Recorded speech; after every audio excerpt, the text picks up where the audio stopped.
Jangan-jangan landak mininya kepunyaan si kakak. Aduh, gawat. Kalau dimakan king cobra gimana? Wah, pinter kamu Sob. Langsung membulat kayak bola. Informasi aja nih, duri landak mini dewasa jumlahnya mencapai 16.000 loh teman. Wah, banyak banget ya. Meski duri landak mini tidak sepanjang landak Jawa, tapi itu bukan masalah. Karena ular sekelas king cobra sekalipun nggak akan berani menyerang, apalagi memakan sobat berduri ini.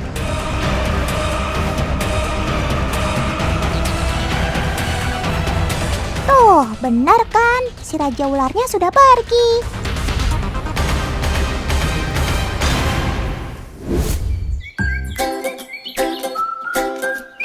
Teman, ayo coba tebak ini ular apa? Yap, betul sekali. Ini adalah ular jeli, atau biasa disebut juga ular koros. Ular koros tidaklah berbisa, teman.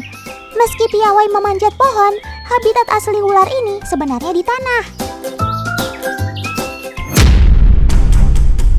Aduh, kok malah ketemu king cobra yang tadi? Ya ampun, ular korosnya digigit. Terus dimakan. Wah. Makanan utama king cobra memang ular, teman. Hampir semua jenis ular, termasuk ular-ular berbisa sekalipun. Bahkan king cobra satu-satunya yang masuk ke dalam genus Ophiofagus. Ophio berarti ular, sementara fagus artinya pemakan. Pemakan ular. Ngeri abis.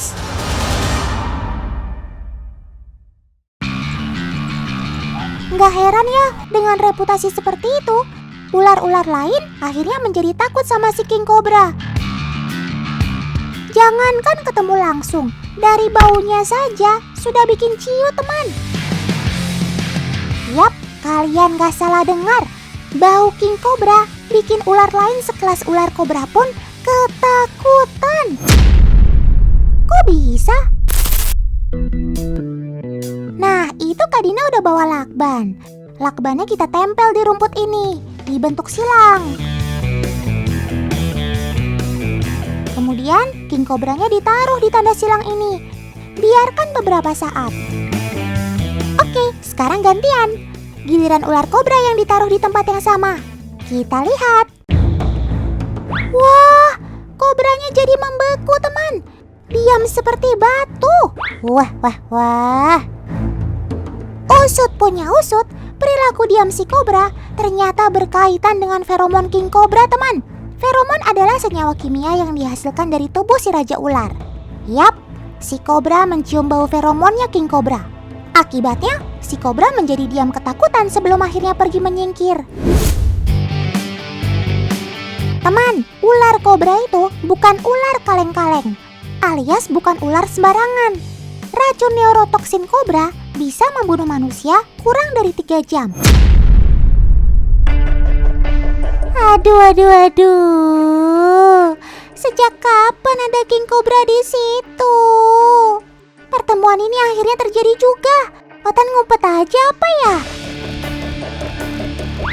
Lihat tuh, si kobra mendadak diam saat king cobranya mendekat. Persis eksperimen Otan tadi ya.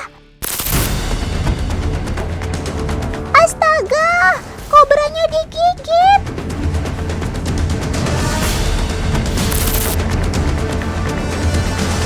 Ya ampun, kobranya dimakan. Padahal Otan kira si kobranya akan memberikan perlawanan, minimal menyembur gitu. Tapi ini nggak ada perlawanan sama sekali. Saking menakutkannya kali ya.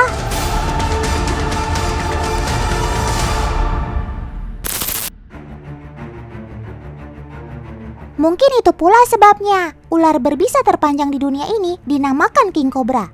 Meski genus dan familinya berbeda dengan si kobra. Soalnya itu tadi, dia suka memakan ular kobra seperti ini. Wah, luar biasa. Sebenarnya king cobra bukanlah ular dengan racun paling mematikan, teman. predikat tersebut dipegang ular laut. Selain itu, king cobra juga bukan satu-satunya ular yang memakan ular lain. Ada king koros yang juga kanibal. Namun, hewan yang dinobatkan sebagai reptil nasional India ini menjadi yang paling ditakuti lantaran ukurannya. Yap, si raja bisa mencapai panjang 5 meter loh dan menjadikannya ular berbisa terpanjang di dunia.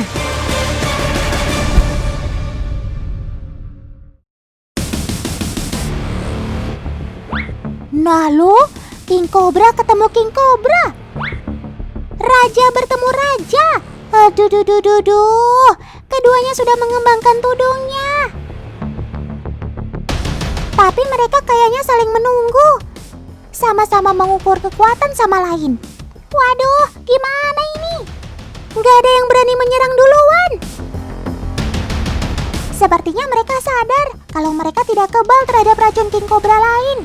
Jadi, daripada mati konyol, lebih baik pergi saja. Teman di rumah, kalian tahu nggak apa yang paling ditakuti king cobra? Yap, yang jawab garangan, bener banget. Tapi ada lagi selain garangan, yaitu wewangian yang menyengat. Yuk kita buktikan. Sekarang kan king cobranya masih anteng di dalam kandang. Agen Otan Kadina bakal masukin kamper ke dalam kandang. Kita lihat reaksi si king cobra. Wah, si king cobranya jadi nggak bisa diam teman. Belingsatan begitu. Kelihatan banget seperti ingin keluar dari kandang. Kalau kamper alias kapur barus yang kita ganti dengan karbol, kira-kira masih sama nggak ya reaksinya? Wah, ternyata sama saja teman. King cobranya masih terlihat tidak nyaman, nggak mau diam. Jadi ini bisa jadi tips juga ya buat teman-teman di rumah. Kalau rumah kalian ingin terbebas dari gangguan king cobra, taruh kamper atau karbol ke semua penjuru rumah ya. Cakep!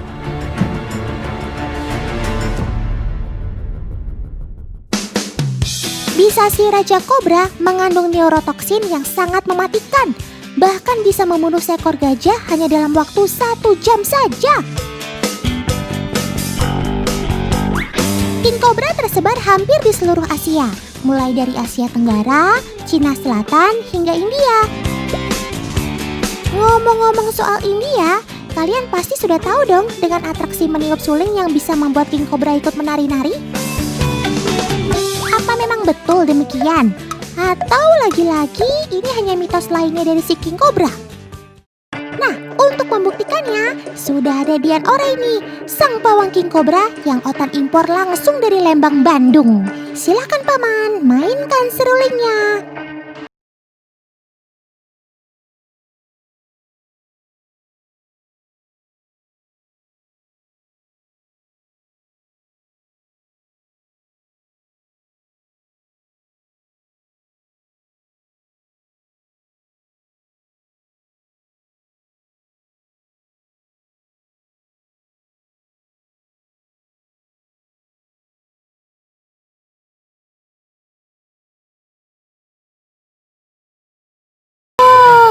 Lihat teman, king cobranya beneran mengikuti irama serulingnya. Wah.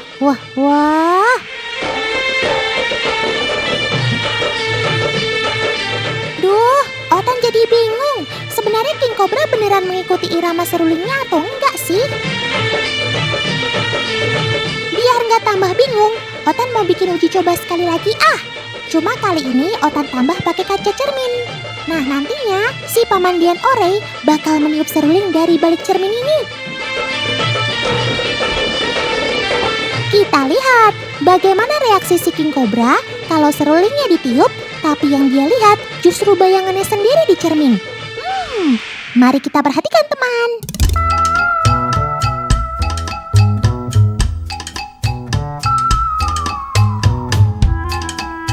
Serulingnya sudah mulai ditiup.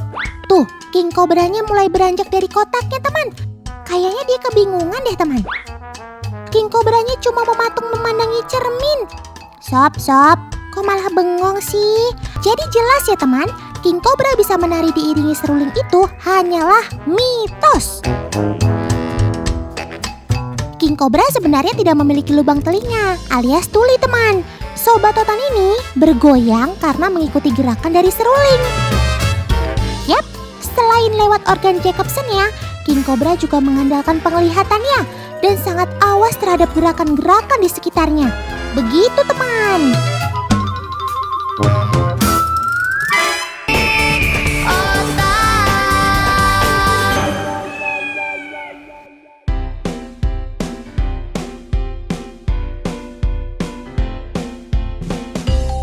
Wow, luar biasa, spektakuler, fenomenal, sensasional. Oke, Otan sedikit lebay. Tapi beneran teman, Otan gak bohong. Ini sih asli, keren pakai banget. Bagus yang gak main-main. KG aja sampai foto-foto terus tuh buat update Instagramnya.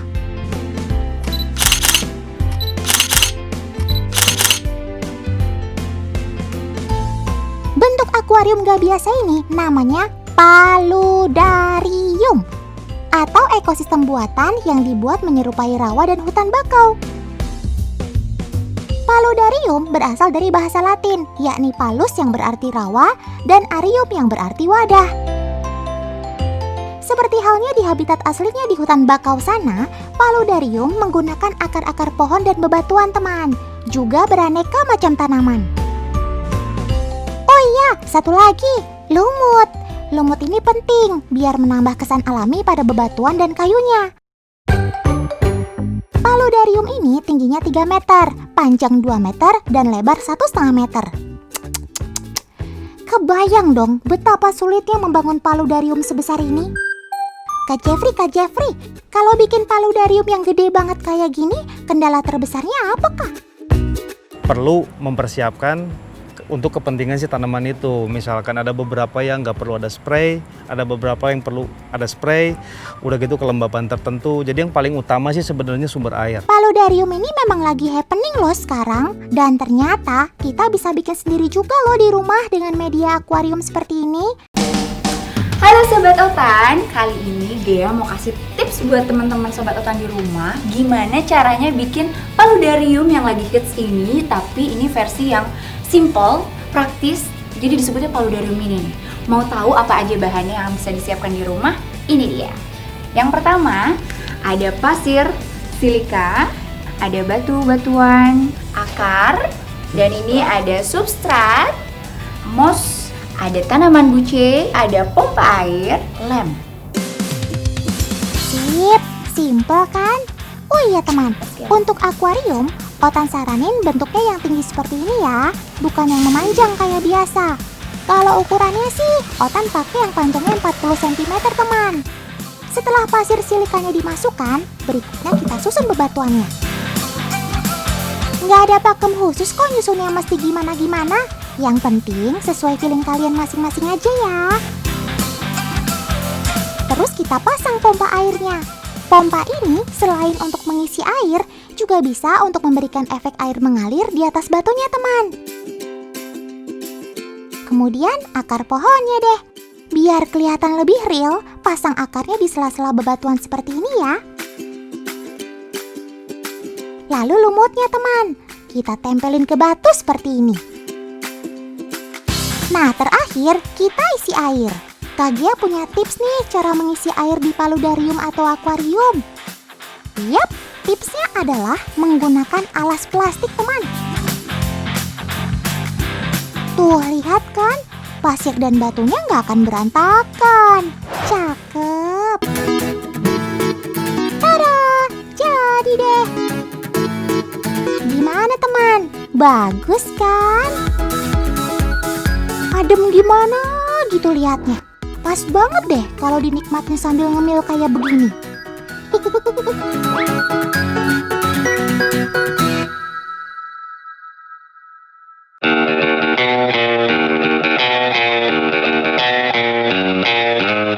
Teman-teman di rumah pasti ada yang sudah lihat foto viral ini kan? Banyak orang menduga Sobat Otan ini sedang mengadang jalannya proyek pembangunan wisata premium di Pulau Rinca, Nusa Tenggara Timur. Otan harus tanya ke ahlinya komodo nih, Ibu Evi Arida dari Lembaga Ilmu Pengetahuan Indonesia atau LIPI. Halo Bu Evi. Hai Otan. Otan mau tanya Bu, bagaimana pendapat Ibu tentang foto komodo yang sedang viral? Jadi ada truk yang lewat, lalu komodo itu kebetulan ada di situ, lalu dia mungkin ingin mencari tahu apa yang ada di sekitarnya termasuk truk yang sedang lewat itu. Sepertinya hewan yang ada di foto itu memang sudah terbiasa melihat manusia. Jadi kalau komodo yang masih liar, dia akan segera menghindari manusia. Kalau ini malah mendekati, jadi seperti ingin tahu dan dia cukup percaya diri. Karakter asli komodo seperti apa sih Bu? Lalu apa benar mereka sudah terbiasa dengan kehadiran manusia? Di Pulau Rinca kita mungkin jarang mendengar, tetapi sebenarnya ada interaksi antara komodo dan nelayan yang misalnya sedang menjemur ikannya. Misalnya juga yang mempunyai ternak kambing, kadang-kadang kambingnya juga dimangsa sama komodo. Ikan yang dijemur juga dicuri sama komodo. Itu terjadi. Terakhir nih Bu, apa saran Ibu supaya keberlangsungan hidup komodo terus terjaga? Sebaiknya diadakan analisis mengenai dampak lingkungan ya, jadi juga mengenai populasi komodonya, perilaku komodonya, bagaimana habitatnya dijaga agar tidak jauh berubah dari yang sudah ada sekarang. Nah, Terima kasih atas pencerahannya ya Bu. Otan jadi bisa tidur nyenyak malam ini. Baik-baik ya Sob kamu di sana. Semoga secepatnya kita bisa bertemu kembali.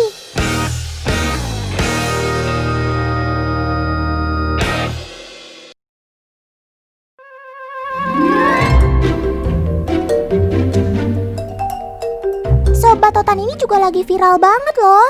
Kata teman-teman Otan sih, namanya si Monkey. Kalau diartiin, jadi monyet laut dong. Selain namanya unik, yang bikin heboh adalah si Monkey ini awalnya berupa butiran kecil macam telur. Tapi setelah ditaruh di dalam air, akan menetas dan hiduplah hewan seperti ini. Kalau Otan perhatiin, bentuknya nggak mirip monyet sama sekali. Sob, jawab yang jujur. Kamu tuh sebenarnya hewan apa sih? Atau Otan yang buka kedok kamu? Setelah Otan selidiki, sebenarnya si Monkey itu sejenis Artemia. Itu loh yang biasa untuk pakan ikan, salah satunya ikan cupang. Telur Artemia yang beku memang gak akan menetas, kecuali setelah direndam air asin dengan suhu 26 derajat Celcius. Makanan Artemia itu berupa campuran alga. Tapi ya gitu, ukuran tubuhnya memang kecil. Usia 4 bulan aja panjang Artemia hanya 2 cm. Di luar negeri, Artemia ini memang dikenal dengan nama si Monkey. Bahkan Sobat Otan ini dijadikan alat peraga edukasi loh teman. Dan akhirnya diadaptasi di Indonesia sejak beberapa bulan lalu. Dalam satu paket si Monkey berisi akuarium beserta aksesorisnya, Artemia, garam, dan makanannya. Jadi gimana? Teman-teman Otan mau pelihara si Monkey alias Artemia juga nggak?